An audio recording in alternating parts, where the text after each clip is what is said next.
वात्सल्य की धनी, ओ दादी प्रकाशमणि।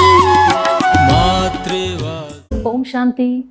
आज 25 अगस्त ब्रह्मा कुमारीज की पूर्व मुख्य प्रशासिका दादी प्रकाशमणि जी का स्मृति दिवस है। दादी जी ने लाखों दुखी आत्माओं को जीवन जीने की कला, विश्व बंधुत्व का और परमात्मा का संदेश पूरे विश्व को दिया और उन आत्माओं का भविष्य नई दुनिया सतयुग के लिए श्रेष्ठ भाग्य बनाने के निमित्त बनी और उनका जीवन अज्ञान अंधकार से प्रकाशमय किया। इसीलिए आज का दिन विश्व बंधुत्व के रूप में मनाया जाता है। तो चलिए आज हम उनकी जीवन गाथा के बारे में जानेंगे। दादी जी का जन्म सन 1922 में सिंध हैदराबाद में हुआ। दादी जी का लौकिक नाम रमा था। बचपन में ही उनके होनहार के लक्षण दिखाई देने लगे थे। दादी जी के पिताजी व्यापारी होने के साथ साथ प्रख्यात ज्योतिषी भी थे। उनको पता चल गया था कि उनकी बेटी शादी नहीं करेगी, मीरा जैसी साध्वी बनेगी। दादी जी 8 वर्ष की आयु में श्री कृष्ण की भक्ति में लीन होती थी। वह प्रतिदिन रोज पूजा पाठ करती थी। उनका श्री कृष्ण से इतना लगाव था कि वह श्री कृष्ण को झूले में झुलाए बगैर सोती नहीं थी। सन 1936 से 14 वर्ष की आयु में दादी जी इस संस्था में आने लगी। दादी जी ने बचपन से सभ्यता, विनम्रता, मीठे बोल बोलना, सादगी, सात्विकता, दादी जी का धारणा युक्त जीवन, दिव्य मुस्कान उनकी व्यवहार कर्तव्य निष्ठता से आकर्षित कर लेती थी। मां सरस्वती के बाद दादी जी पहली कन्या थी जिन्होंने अपना जीवन 15 साल की उम्र में समर्पित कर दिया। इस संस्था के संस्थापक प्रजापिता ब्रह्मा बाबा समझ गए थे, यह बच्ची संस्था को बहुत आगे बढ़ाएगी। बाबा ने दादी का नाम कुमार का रखा था। माताओं बहनों को बाबा ने इतनी गहन तपस्या कराई जो उनकी अवस्था परिपक्व होने लगी थी। दादी अनेक आत्माओं को उमंग उत्साह दिलाती थी। दादी जी की सेवाएं बढ़ती जा रही थी। सन 1954 में दादी जी जापान देश के दौरे पर गई थी और वहां संस्था का प्रतिनिधित्व किया और वहां द्वित विश्व धर्म सभा को संबोधित किया। दादी जी का कार्य देखकर ब्रह्मा बाबा उन्हें बड़ी जिम्मेवारी की सेवा देने लगे। उसके बाद दादी जी को मुंबई सेवा केंद्र की प्रभारी बना दिया। उसके साथ साथ गुजरात, कर्नाटक का प्रभार दादी जी को सौंपा गया। दादी जी और उनके साथ 6-7 सदस्य विश्व में कई देशों में जाकर भारतीय संस्कृति को नया रूप देकर सेवा का प्रारंभ किया। दादी जी सबकी मां थी। दादी जी ने अनेक आत्माओं का कल्याण किया। दादी जी प्रेम की देवी थी, सबको प्रेम देती थी, प्रेरणाएं देकर सबको आगे बढ़ाती थी। दादी जी का तेज और आध्यात्मिक प्रकाश बढ़ने के कारण प्रजापिता ब्रह्मा बाबा ने उन्हें प्रकाशमणि नाम से सुशोभित किया। दादी जी की विशाल बुद्धि और दूरांदेशी बुद्धि थी। ब्रह्मा बाबा ने संस्था की पहली मुख्य प्रशासिका जगदम्बा सरस्वती के बाद सारा कारोबार दादी प्रकाशमणि जी को सौंपा। 18 जनवरी 1969 में ब्रह्मा बाबा अपनी नश्वर देह का त्याग कर यज्ञ की सारी जिम्मेवारी दादी प्रकाशमणि जी के हाथ में सौंप दिया। दादी जी बहनों माताओं को बहुत स्नेह करती थी। सन 1969 में महिलाओं के लिए अधिकार इस पुरुष प्रधान संस्कृति में इतना मान नहीं था। दादी जी ने सभी माताओं, बहनों और कन्याओं को साथ लेकर आगे बढ़ाकर विश्व की सेवाएं शुरू कर दी। दादी जी में वसुधैव कुटुंबकम की भावना थी। सारा विश्व एक परिवार है और इस परिवार में सभी आत्माएं उनके बच्चे हैं, यह समझ के स्नेह और पालना देती थी। इसी वजह से दादी दादी मां बन गई। दादी में मां के सारे गुण थे। दादी कभी भी किसी के ऊपर गुस्सा नहीं करती थी। एक बारी माउंट आबू में शांतिवन में टीचर्स की मीटिंग रखी गई थी और दादी जी कॉटेज से मीटिंग के लिए जाने के लिए निकले। उस दिन होली थी। एक बहन ने आकर उनके ऊपर रंग डाला, सारी साड़ी खराब कर दी। दादी संस्था की मुख्य प्रशासिका होकर भी जरा सा भी गुस्सा नहीं आया। दादी बड़े प्यार से उस बहन को अपने साथ लेकर गए और दादी के कमरे के बाहर एक हॉल में बिठाया और उसको स्नेह से हालचाल पूछा और टोली देकर उसको भेज दिया। हालांकि जो होली के रंग डाले थे वो केमिकल रंग होने की वजह से उड़ गए और दादी जी मीटिंग के लिए चले गए। दादी जो भी संकल्प करती थी वह सिद्ध हो जाता था। दादी जी कभी किसी देहधारी से कुछ भी मांगती नहीं थी। दादी कहती, मांगने से मरना भला। दादी की स्मृति इतनी तेज थी कि वो इतनी बड़ी मुख्य प्रशासिका होकर भी सभी बहनों के नाम सहित वह जानती थी। दादी जी के सबको साथ ले चलने के संस्कार थे। वह हमेशा अपने स्वमान में रहती थी। दादी इतनी निर्मल चित्त थी कि जैसे पानी के ऊपर लकीर। सन 1972 से सन 1980 देश विदेश में विभिन्न प्रकार की अंतर्राष्ट्रीय सम्मेलनों का नेतृत्व करने का अवसर दादी को मिला था और सभी आत्माओं को परमात्मा का संदेश दिया। दादी जी परमात्मा का संदेश पूरी दुनिया को कैसे मिले, यही धुन उनकी बुद्धि में चलती थी और उसी दिशा में दादी जी योजनाएं बनाकर साकार स्वरूप में ले आती थी। दादी जी ने हर क्षेत्र में सेवा का विस्तार किया था। माउंट आबू से पूरे विश्व में गतिविधियां संचालित होने लगी।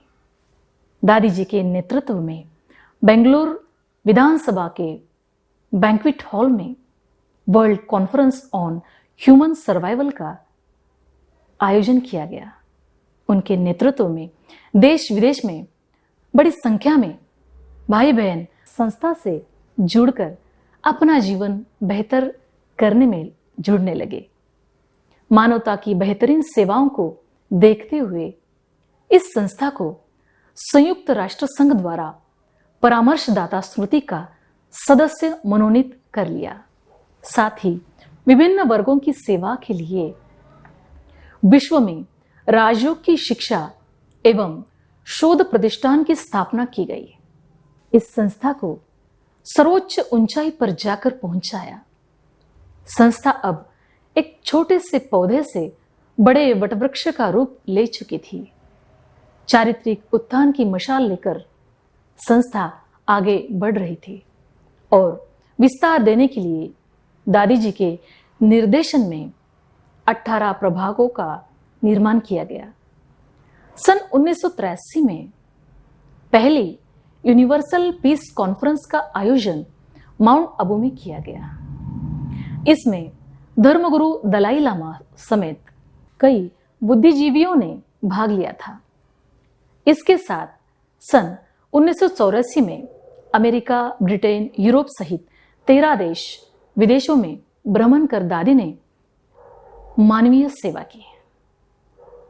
सन 1986 में संस्था के 50 वर्ष पूर्ण होने के कारण गोल्डन जुबली वर्ष मनाया गया। संस्था को राष्ट्रीय संघ द्वारा मेडल भी दिया गया। यह विश्वविद्यालय संसार की सबसे बड़ी महिला एनजीओ है। सन 1987 में दादी को संस्था के सामाजिक महान कार्यों के लिए अंतर्राष्ट्रीय शांति दूत से नवाजा गया। दादी जी का सेवाओं का कारवा बढ़ता ही रहा। परमात्मा ने वुमन एम्पावरमेंट सन 1936 में माताओं, बहनों, कन्याओं को भारत के उत्थान हेतु आगे बढ़ाया और आज यही माताओं ने नारी नरक का द्वार नहीं बल्कि स्वर्ग का द्वार है, यह लोगों को सिद्ध करके दिखलाया। एक बेटी अपने माँ बाप का, एक माँ अपने घर बार का, एक पत्नी दोनों कुल का उद्धार कर सकती है। लेकिन हमारे विश्व को प्रकाश देने वाली प्रकाशमणि दादी जी ने पूरे विश्व की लाखों आत्माओं का सकारात्मक परिवर्तन करके उनका जीवन हीरे जैसा बनाया और विश्व का उद्धार किया। इसलिए वह एक की ही नहीं बल्कि पूरे विश्व की दादी मां कहलाई। दादी जी हमेशा पुनः भारत को आध्यात्मिक और नैतिक भारत बनाने हेतु हमेशा प्रयास करती थी। अपना भारत देश जब पहले नैतिक और आध्यात्मिकता से भरपूर था, तब शेर और गाय इकट्ठा जल पीते थे। हमारे भारत में दूध घी की नदियां बहती थी। यथा राम राजा तथा राम प्रजा था। भारत सोने की चिड़िया कहलाता था। अब नहीं है। अगर फिर से बनाना है तो दृढ़ संकल्प करना पड़ेगा कि हमें अपने जीवन में नैतिकता लानी है और नैतिकता लाने के लिए अपने जीवन में आध्यात्मिकता लानी है। आध्यात्मिकता माना मैं कौन, मैं आत्मा, मेरा कौन, मेरा परमपिता शिव परमात्मा, और यह भूलने से नैतिकता चली गई है और आध्यात्मिकता की शक्ति भूल गई है। नैतिकता के लिए हमें आध्यात्मिकता क्या है यह समझना जरूरी है। जब हम समझेंगे और धारण करेंगे तब हमारा भारत देश महान सुख शांति देश हो जाएगा। दादी हमेशा कहती थी, अज्ञान माना कोई प्रकार का राग, द्वेष, बैर, गम के कारण आता है। इस सभी से ऊपर जाओ तो कोई गम नहीं है। अपने जीवन को सचमुच निरंतर खुशी में रहना चाहते हो तो योगी जीवन अपनाओ। दादी हमेशा खुश रहती थी और खुशी बांटती थी। सन 1987 में दादी जी ने उनके निर्देशन में माउंट आबू पांडव भवन में संत सम्मेलन रखा था। उस सम्मेलन में दादी जी ने बड़े बड़े महात्मा, महामंडलेश्वर पांडव भवन में बुलाया था। सबकी रहने की बड़ी अच्छी व्यवस्था की थी। उस दिन रात को 10 बजे दादी जी ने सबको सूचित किया कि दादी उनको मिलने आ रही है और दादी खुद हर एक के रूम में जाकर आपको क्या चाहिए, सब ठीक ठाक तो है ना, यह पूछने के बाद सभी महात्मा आश्चर्यचकित हो गए। इतने बड़े संस्था की चीफ हर एक को आकर खुशहाली पूछती है, यह तो कोई मां ही आकर कर सकती है। इतना दादी में निर्माणता का गुण था। दादी जी को यज्ञ की चंद्रिका दीदी ने पूछा, दादी आप दादी जी कैसे बनी? दादी ने बड़े प्यार से कहा कि शिव बाबा जब सेवा के लिए पूछता है तो सबसे पहले मैं हाथ उठाती हूं और नंबर 1 आज्ञाकारी बनने का लक्ष्य रखती हूं। दादी जी कौन सा भी प्रोजेक्ट करते थे तो वह प्रोजेक्ट कब शुरू और कब खत्म होगा इसकी डेट फिक्स कर देते थे। उस हिसाब से कार्य संपूर्ण करते थे। दादी जी ने सन 1988, 1989, 1990 global corporation for better world के प्रोजेक्ट चलाए। यह प्रोजेक्ट 122 देशों में एक साथ चलाया। इसमें भारत के पूर्व प्रधानमंत्री राजीव गांधी समेत कई प्रख्यात हस्तियों ने इस कार्यों को सहारा तथा पूरा सहयोग दिया। इस कार्य को देखते हुए मोहनलाल सुखाड़िया विश्वविद्यालय ने प्रकाशमणि दादी जी को डॉक्टरेट उपाधि ने नवाजा। दादी जी सभी वर्ग के, जाति धर्म के लोगों को दादी को अपनी दादी के रूप में वह देखते थे। अपने अंतिम वर्ष में दादी जी उनसे किसी को व्यक्तिगत ग्रुप में मिलने नहीं दिया जाता था। माताओं को दादी जी से बहुत प्यार था। दरवाजे के बाहर बहुत सी माताएं हैं, उन्हें देखना चाहती थी। यह दृश्य जब दादी ने देखा तो कहते थे कि मुझे दरवाजे तक ले चलो, और फिर से दरवाजे से ही हाथ हिलाते हुए बड़े प्यार से सबको दृष्टि देते थे। दादी जी इतना बड़ा देश विदेश का ग्रुप में कारोबार संभालते हुए भी निश्चिंत रहती थी। वे कहा करती थी, इतनी बड़ी संस्था का अपने को हेड समझना माना हेडेक लेना। इसलिए वे सदा स्वयं को निमित्त सेवाधारी समझकर सेवाएं करती थी और हल्की रहती थी। दादी जी कभी मैं शब्द का प्रयोग नहीं करती थी। कोई भी कार्य करती व किसी प्रकार की राय देती तो यह दादी कहती है, दादी का यह विचार है, ऐसे कहती थी। दादी जी में स्नेह और शक्ति का अद्भुत संतुलन था। सभी की विशेषताओं को पहचान कर उसे सेवा में लगाती थी। दादी जी निर्माण थी, माना छोटे हो या बड़े हो सबको स्नेह सम्मान देना। मां की तरह दिल में कमियों को नहीं रखती थी। दादी जी चीफ एडमिनिस्ट्रेटर होकर भी उनको मिलने के लिए अपॉइंटमेंट की जरूरत नहीं थी। जो भी आता उसको स्नेह से मिलती थी।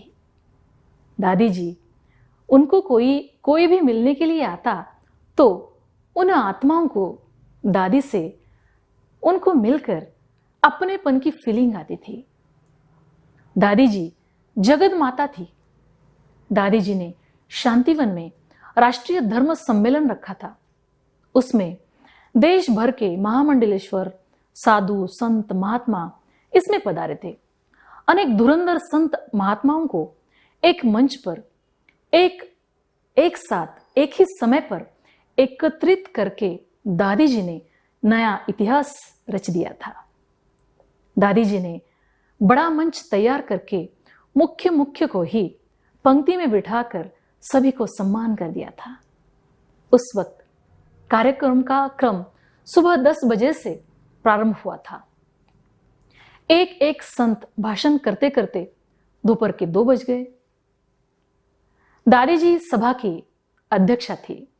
उनका नंबर आखिर में आया। दादी जी ने भाषण में इतना ही कहा, आप बहुत समय से यहां बैठे हो, 2 बज गए हैं, सभी को भूख लगी होगी, अच्छा ओम शांति, ऐसे कहा और अपने शब्दों को विराम दिया। सभी ने खूब जोर से ताली बजाई। कहने का भाव दादी सबकी जगत मां थे। जैसे एक बच्चे की भूख मां को ही समझ आती है, वैसे दादी जी ने जगत माता होने का एहसास दिलाया। सारे भारत देश में विभिन्न राज्य से पधारे हुए सबका अन्न अलग अलग प्रकार का था। सभी संत सोच में पड़ गए, यहां क्या खाने को मिलेगा, पता नहीं कैसा खाना होगा। सभी खाने के लिए गए तो जितने भी संत आए थे उनका अलग अलग खाना बना हुआ था। सभी अचंभित रह गए कि घर में 4 मेहमान आए तो हम ही एक ही खाना बनाते हैं। यहां ईश्वरीय घर में दादी जी ने इतने लोगों का अलग अलग खाना बना दिया। सभी ने दादी जी को कामधेनु का टाइटल दे दिया। यह तो एक मां ही अपने बच्चों के लिए पसंद का खाना बना सकती है। दादी जी 25-30 हजार की सभा में पूछते थे, आप क्या खाना पसंद करेंगे? लिखकर दे दो। और दादी दूसरे दिन उनको खिलाती थी। दादी जी की वाणी में मधुरता। दादी जी इकोनॉमी के अवतार थे। दादी कहती थी, कोई भी कार्य कम खर्च वाला नशीन हो। यज्ञ का एक एक पैसा मोहर के समान है। गरीबों की पाई पाई इस यज्ञ चला रही यह यज्ञ चला रही है। दादी स्वच्छता की देवी थी। दादी जी के सामने जो भी आता उनका होकर के रहता। दादी कहते थे, जीवन में अगर सुख का अनुभव करना चाहते हो तो तुम्हारे मित्र संबंधी लौकिक हो अलौकिक हो, सर्व के प्यारे बनो और न्यारे बनो। दादी जी हमेशा उमंग उत्साह और सेवा में नवीनता लाते थे। कितने भी बीमार क्यों न हो, दादी जी कभी अमृत वेला मुरली क्लास मिस नहीं करती थी। दादी जी मुरली का विचार सागर मंथन करके उमंग उत्साह से अटेंशन देकर सुनाते थे और सभी को उमंग उत्साह दिलाकर आगे बढ़ाते थे। दादी की वाणी बड़ी निर्मल थी। वह कभी जोर से आवेश में आकर नहीं बोलते थे, हमेशा मीठी मीठी बातें बोलते थे। दादी हमेशा कहते, कम बोलो, मीठा बोलो, धीरे बोलो और सोच समझकर बोलो। दादी जी ज्ञान योग में परिपक्व थे। दादी जी कितने भी बिजी क्यों ना हो, 5 बार मुरली पढ़ते थे। अमृत वेला सुबह 2 बजे उठकर करते थे। दादी जी का हर कार्य एक्यूरेट अटेंशन से करते थे। दादी जी महान आत्मा थी। दादी खुद ही महान नहीं बनी, बल्कि अन्य भाई बहनों, दादी दीदियों को महान बनने के लिए, उस स्थिति तक ले जाने के लिए उनको मदद किया। दादी जी ने अपनी रूहानियत से उस समय 15,000 टीचर्स बहनें भगवान के प्रति त्याग, तपस्या, स्नेह से तैयार किया।